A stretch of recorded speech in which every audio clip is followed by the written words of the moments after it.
नमस्कार साथियों, स्वागत है आप सभी का हमारी एक और नई बेहतर वीडियो में। साथियों, आज की वीडियो में हम आपको बताने वाले हैं सीनियर सिटीजन कार्ड को लेकर के एक बड़ी अपडेट के बारे में।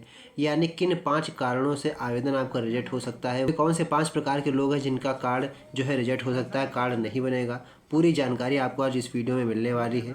इसलिए आपके घर में माता पिता, दादा दादी या कोई अन्य व्यक्ति वरिष्ठ नागरिक है जिनकी उम्र 60 वर्ष से अधिक हो चुकी है, तो आज की यह जानकारी उनके लिए बेहद महत्वपूर्ण साबित होने वाली है।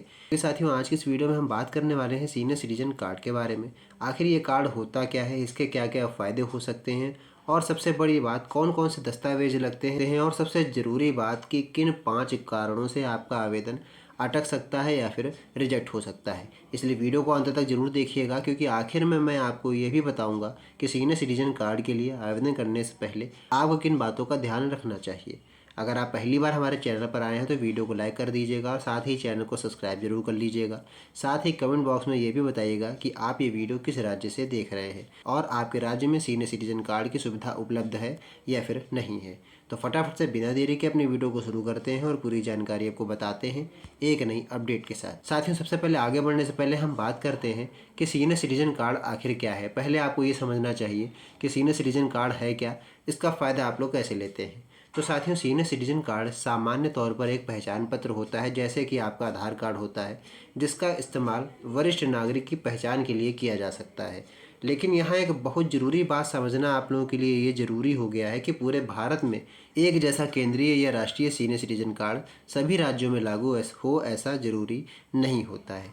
अलग अलग राज्यों में वरिष्ठ नागरिकों के लिए अलग अलग व्यवस्था, पोर्टल, पात्रता और नियम हो सकते हैं। इसलिए अगर किसी राज्य में सीनियर सिटीजन कार्ड की सुविधा उपलब्ध है, तो वहाँ राज्य सरकार या फिर संबंधित विभाग द्वारा निर्धारित प्रक्रिया के अनुसार ही आप लोग आवेदन करेंगे। ठीक है। इस कार्ड के माध्यम से कुछ जगहों पर वरिष्ठ नागरिकों को सरकारी सेवाओं जैसे कि योजनाओं या संबंधित सुविधाओं में पहचान और प्राथमिकता मिल सकती है।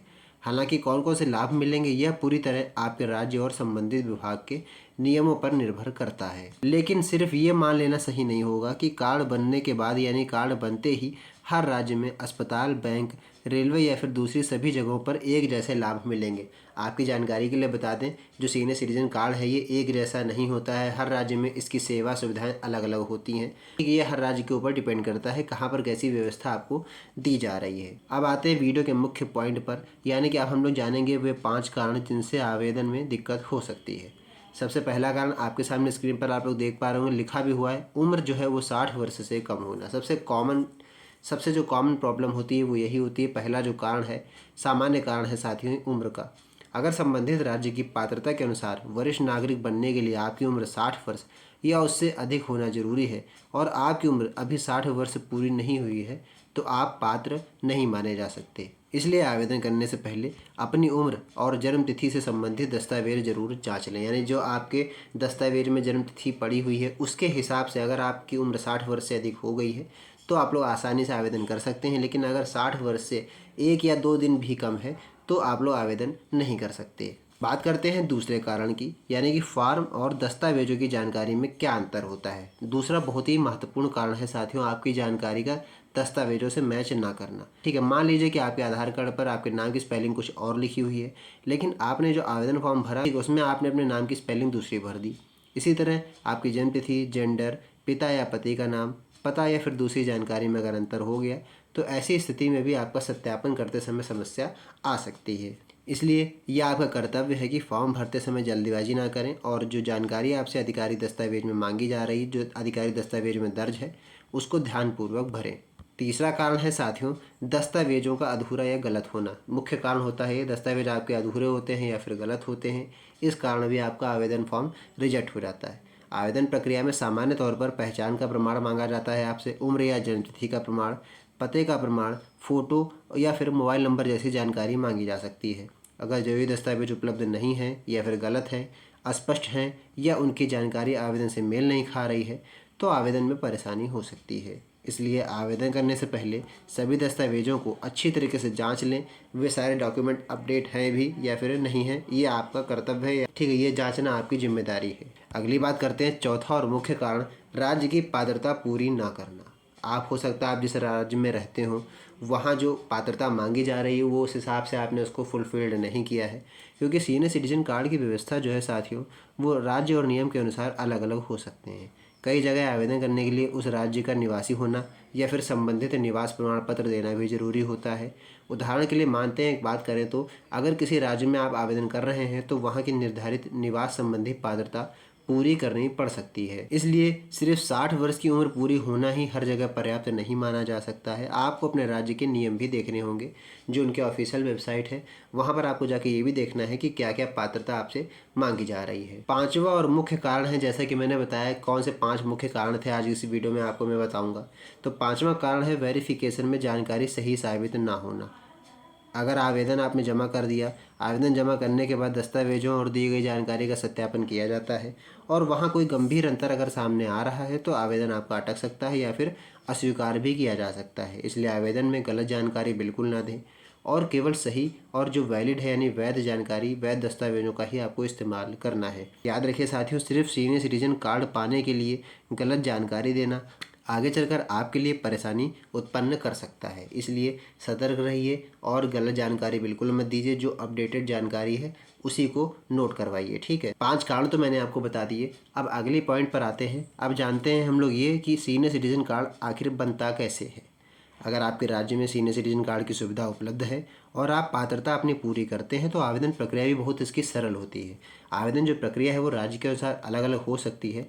कहीं पर ऑनलाइन पोर्टल के माध्यम से आवेदन किया जाता है तो कहीं संबंधित विभाग, जिला कार्यालय या फिर निर्धारित सेवा केंद्र के माध्यम से भी प्रक्रिया पूरी करनी पड़ सकती है। और कहीं कहीं पर तो ऑनलाइन की बजाय ऑफलाइन आवेदन की सुविधा भी आप लोगों को दी जाती है। इसलिए सबसे पहले अपने राज्य की आधिकारिक सरकारी वेबसाइट या फिर संबंधित विभाग से ये जानकारी जरूर जांच लें कि आवेदन कहाँ पर हो रहा है और किस तरीके से लिया जा रहा है, यानी ऑनलाइन तरीके से लिया जा रहा है या फिर ऑफलाइन जमा हो रहा है, ठीक है। ये सब जानना आपका कर्तव्य है, आपकी जिम्मेदारी है।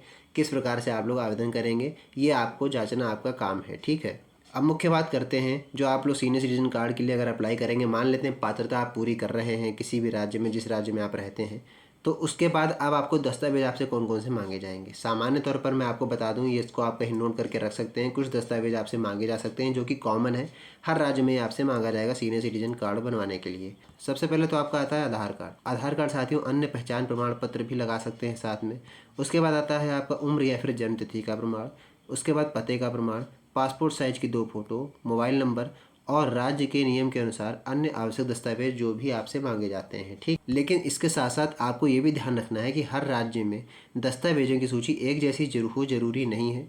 इसलिए आवेदन करने से पहले अपने राज्य की आधिकारिक जानकारी आप लोग जरूर देख लें। मैंने आपको बार बार इसीलिए बोल रहा हूँ कि आवेदन करने से पहले आपको ये जरूर चेक कर लेना है कि कौन से राज्य में किस प्रकार से आवेदन हो रहा है, ऑनलाइन आवेदन हो रहा है या ऑफलाइन आवेदन हो रहा है, उस राज्य में पात्रता क्या है कार्ड बनवाने की, और सबसे बड़ी बात कौन कौन से डॉक्यूमेंट आपको चाहिए, ठीक है। तो अगली बात करते हैं, जो कि आप लोगों के मन में बहुत देर से सवाल उठ रहा होगा कि क्या अभी भी सीनियर सिटीजन कार्ड बन रहा है। साथियों इसका जवाब आपको बताऊं तो पूरे भारत के लिए एक जैसा नहीं दिया जा सकता, क्योंकि कुछ राज्यों में अभी इसकी व्यवस्था है और कुछ राज्यों में अभी इसका प्रोसेस नहीं हुआ है। क्योंकि अलग अलग राज्यों में इसकी व्यवस्था और आवेदन प्रक्रिया अलग अलग हो सकती है। कहीं सुविधा उपलब्ध है, कहीं आवेदन का तरीका अलग हो सकता है और कहीं संबंधित विभाग से जानकारी लेना जरूरी हो सकता है। इसीलिए किसी वीडियो, सोशल मीडिया पोस्ट या दूसरे व्यक्ति की जानकारी के आधार पर आपको सीधे आवेदन करने के बजाय अपने राज्य की आधिकारिक वेबसाइट या फिर संबंधित सरकारी विभाग से वर्तमान स्थिति की जानकारी आपको ज़रूर चेक कर लेनी है, ठीक है। उसके बाद ही आगे आवेदन करने के बारे में सोचिएगा। अगर आपको आवेदन करते समय कोई समस्या आ रही है तो पहले ये देख लें कि समस्या उम्र, दस्तावेज, जानकारी, निवास या वेरिफिकेशन में से किस वजह से आ रही है। उसी पर आपको उसी की प्रॉब्लम आपको सॉल्व करनी है। अब वीडियो के अंत में बात करें साथियों, तो आज की इस वीडियो में हमने जाना है कि सीनियर सिटीजन कार्ड क्या होता है, इसके संभावित फ़ायदे क्या हो सकते हैं, कौन कौन से दस्तावेज लगते हैं और किन 5 मुख्य कारणों से आपके आवेदन में दिक्कत आ सकती है। पूरी जानकारी मैंने आपको बता दी है पूरी क्लियर तरीके से। और सबसे ज़रूरी बात बताएं आपको तो 60 साल की उम्र पूरी होना महत्वपूर्ण है, लेकिन केवल उम्र पूरी कर लेना ही राज्य में कार्ड बनने की गारंटी नहीं है। अपने राज्य की पात्रता और आधिकारिक प्रक्रिया कार्ड बनवाने से पहले ज़रूर जांचें। मेरा काम था आपको पूरी जानकारी देना। उम्मीद करता हूँ बेहतर तरीके से आपको जानकारी समझ में आ गई होगी। अगर वीडियो पसंद आई हो तो वीडियो को लाइक करें, चैनल को सब्सक्राइब करना बिल्कुल मत भूलिएगा, क्योंकि इस तरह की जो भी नई अपडेट होती है सबसे पहले आपको इस चैनल के माध्यम से दी जाती है। और इस वीडियो को अपने साथियों तक जरूर पहुँचाइएगा, जितना ज़्यादा से ज़्यादा हो सके इसको शेयर कीजिएगा। तो बस आज की इस वीडियो में इतना ही। मिलते हैं नई वीडियो में नेक्स्ट टॉपिक के साथ। तब तक के लिए जय हिंद, जय भारत।